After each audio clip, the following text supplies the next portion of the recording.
Hey guys, so nasa labas ako ngayon. Ang buhangin.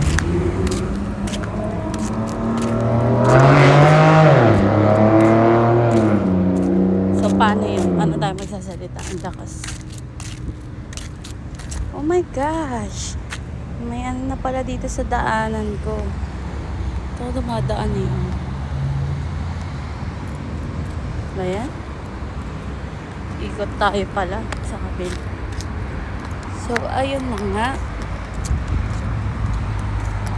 After work, going to lakad-lakad, ganun. Kasi para hindi naman tayo maging baldado.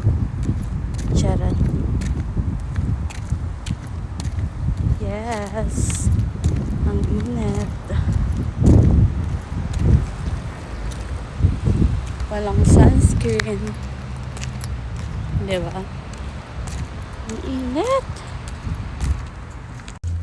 So, lakad-lakad lang tayo para ma-exercise yung ating mga tuhod. Ayan siya. Yung dinadaanan ko. Inaayos yung daanan. Pag inaayos yung daanan, saan tayo dadaan? Charot. So, naglalakad-lakad lang tayo dito. Saan kaya may bingguhan? Bingguhan. Charot.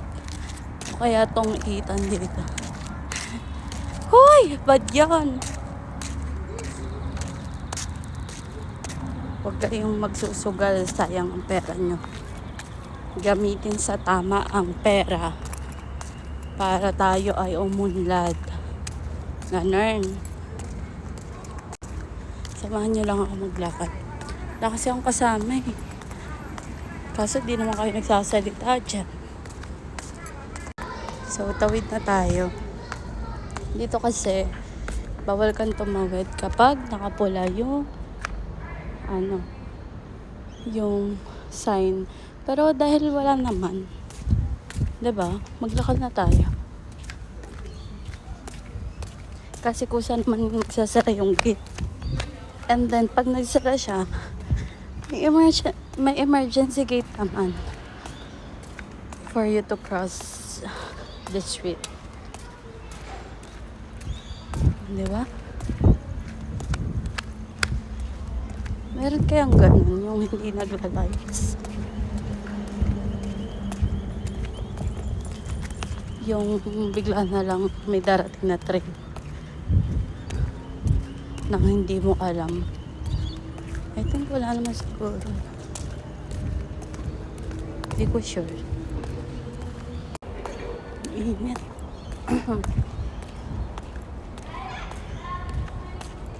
Tambay nga muna tayo dito sa may basketball court.